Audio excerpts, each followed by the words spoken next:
जय गुरु जी, शुक्राना गुरु जी। ओम नमः शिवाय, शिव जी सदा सहाय। ओम नमः शिवाय, गुरु जी सदा सहाय। संगत जी, गुरुपा के सत्संग सुनना और सुनाना आज के इस टाइम में सबसे बड़ी ब्लेसिंग्स होती हैं। संगत जी, हम जितनी सत्संग सुनते हैं उतनी ही प्रॉब्लम से हम बाहर निकलते जाते हैं और हमारी लाइफ में खुशियाँ आती जाती हैं। संगत जी, सत्संग सुनना बहुत बड़ी ब्लेसिंग्स है और अपने सत्संग सुनाना भी बहुत बड़ी ब्लेसिंग्स होती हैं। आज किस कलयुग में संगत जी, जो कोई भी कृपा के सत्संग सुनता है और सत्संग सुनाता है, सत्संग सुनाने में शुक्राना करता है, तो संगत जी उसको कृपा की ब्लेसिंग्स मिलती हैं। उसको लाइफ ब्लेस करते हैं गुरुपा, हेल्थ ब्लेस करते हैं, वेल्थ ब्लेस करते हैं, लाइफ की सारी खुशियाँ उनको देती हैं। जय गुरु जी, शुक्राना गुरु जी। अब मैं शिव महापुराण का नेक्स्ट अध्याय स्टार्ट करती हूँ। जय गुरु जी। ऋषि बोले, हे सूत जी, बंध और मोक्ष क्या है। सूत जी बोले, हे ऋषियों, पृथ्वी के 8 बंधनों के कारण ही आत्मा को जीव संख्या हुई है। इनसे छूटकर वह मुक्ति को पाता है। प्रकृति के आगे बुद्धि, बुद्धि के आगे गुणात्मक अहंकार और पंच तन्मात्रा, यही सब 8 प्रकृति है। इन्हीं 8 से यह देह है और इससे जो कुछ क्रिया हो रही है उसका नाम कर्म है। फिर कर्म से देह इस प्रकार बारंबार होते हैं। स्थूल, सूक्ष्म और कारण, ये तीनों प्रकार के शरीर होते हैं। स्थूल व्यापार करना, सूक्ष्म इंद्रियों का भोग करता तथा कारण शरीर आत्मा के भोग के निमित्त है। कर्मों के द्वारा ही यह पाप पुण्य भोगता है। इन्हीं से सुख दुख की प्राप्ति होती है। इस काल में यह जीव कर्म रूपी डोर से बारंबार बंधकर कर्मों से तीनों शरीर सहित चक्रवत भ्रमता रहता है। 8 प्रकृति ही 8 चक्र है। शिव इनसे परे है। वही चक्र करता है, वही 8 को वश में किए स्थित है।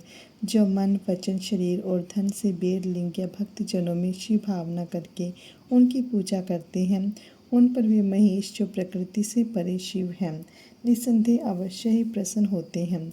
सूत जी बोले, ब्राह्मणों, अब मैं लिंग आदि का पूजन विधान क्रमशः कहता हूँ। प्रणव, पहला लिंग जिसे सब कामनाएं पूर्ण होती हैं, वह स्थूल भी है और सूक्ष्म भी।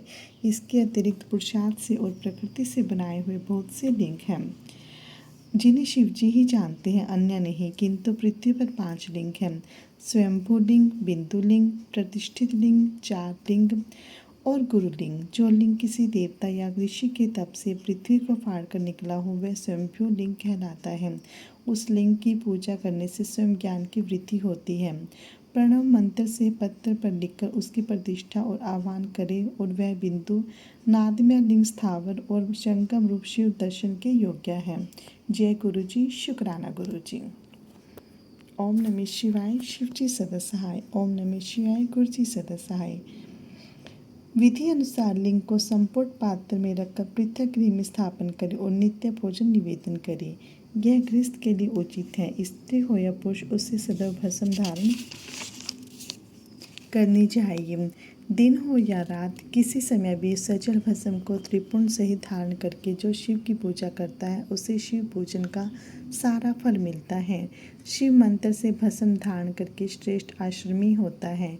शिव परायण ही शिव आश्रमी है। शिव व्रति को अपवित्रता और सूतक नहीं लगता। गुरु के हाथों सीखकर नित्य भस्म धारण करना उचित है। वही सच्चा गुरु है जो शिष्य के राजस, तामस, तमोगुण तीनों का नाश कर शिव जी का बोध कराता है। इसलिए ज्ञानी गुरु सर्वथा पूजनीय है, शिष्य के समान है। और यह मंत्र पुत्र भी कहा जाता है। जन्मदाता पिता पुत्र को संसार सागर में डुबो देता है, परंतु जन्मदाता पिता उसे संसार सागर से पार कर देता है। मन, कर्म और वचन से गुरु सर्वथा ही पूजनीय है। सब कर्मों के आदि में विघ्न विनाशक गणेश जी का पूजन करना चाहिए। फिर सब बाधाओं की शांति के लिए सर्व देवताओं का पूजन करें।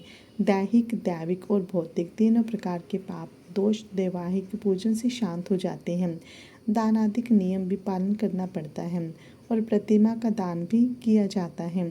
स्वर्ण प्रतिमा का दान प्रदक्षिणा सहित करें। संपूर्ण आयु की सिद्धि के लिए तिल का दान करें। व्याधि दूर करने के लिए घृत का पात्र दान करें और 1000 ब्राह्मणों को भोजन करावे। दरिद्र हो तो गौ को भोजन करावे, निर्धन हो तो यथाशक्ति भोजन करावे। भूत आदि की शांति के लिए भैरव जी की पूजा करें और सबके अंत में शिव का महाअभिषेक करे तथा उन्हें नैवेद्य समर्पण करे। बहुत से ब्राह्मणों को भोजन करावे। यदि इस प्रकार का यज्ञ प्रत्येक वर्ष फाल्गुन मास में करे तो बहुत दोषों की शांति हो जाती है। परंतु ऐसा विधि सहित दक्षिणा युक्त यज्ञाधिक कर्म धनाभाव के कारण उनने से असमर्थ हो तो स्नान करके कुछ दान देवे और 108 मंत्रों द्वारा सूर्य को नमस्कार करें। 10,000 लक्ष्य अथवा 1 करोड़ नमस्कार करें। इस प्रकार के नमस्कार से समस्त देवता प्रसन्न हो जाते हैं।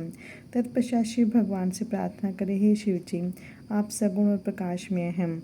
आपके सबूत से मैंने अपनी बुद्धि अर्पण कर दी है और जो कुछ भी मेरा है वह सब कुछ मुझ सहित आपका ही है।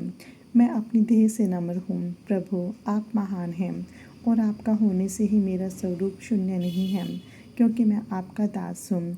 प्रार्थना करके नमस्कार पूर्वक आत्मा यज्ञ की कल्पना करें और आचार्य एवं गुरु जैसा बतलावें वैसा ही पाप नाशक विधान करें। शिव धर्मों में प्रदक्षिणा करना सर्वश्रेष्ठ है। क्रिया से युक्त जप द्रव्य जन्म और मरण माया चक्र है और इसी को शिव का बलिपीठ से प्रारंभ करके प्रदक्षिणा के कर्म से नमस्कार द्वारा आत्मसमर्पण करें, अर्थात जन्म और मरण दोनों को शिव की माया में अर्पण कर देवें। शिव की माया में अर्पण करने से फिर आत्मा को जन्म मरण प्राप्त नहीं होता, मुक्ति को पाता है। जब तक शरीर क्रिया के अधीन है तभी कुछ वृद्धि होने से यह जीव कहा जाता है और स्थूल सूक्ष्म तथा कारण तीनों शरीर को वश करने पर विद्वानों द्वारा यही मुक्ति कहा जाता है और शिव जी ही उस माया चक्र के प्रणेता हैं। शिव जी ही सबके परम कारण हैं। शिव जी की माया नमस्कार शिव जी को अत्यंत प्रिय है। जो परमात्मा शिव को इस प्रकार षोडश उपचार वाली पूजा कर प्रदक्षिणा एवं नमस्कार करते हैं उन्हें महान फल की प्राप्ति होती है। शिव मंत्र के रहस्य को शिव जी ही जानते हैं, अन्य कोई नहीं जानता। अतः शिव भक्ति को चाहिए कि नित्य प्रति शिवलिंग का आश्रय करके वास करें। जय गुरु जी, शुक्राना गुरु जी। ओम नमः शिवाय। शिव जी सदा सहाय। ओम नमः शिवाय। गुरु जी सदा सहाय।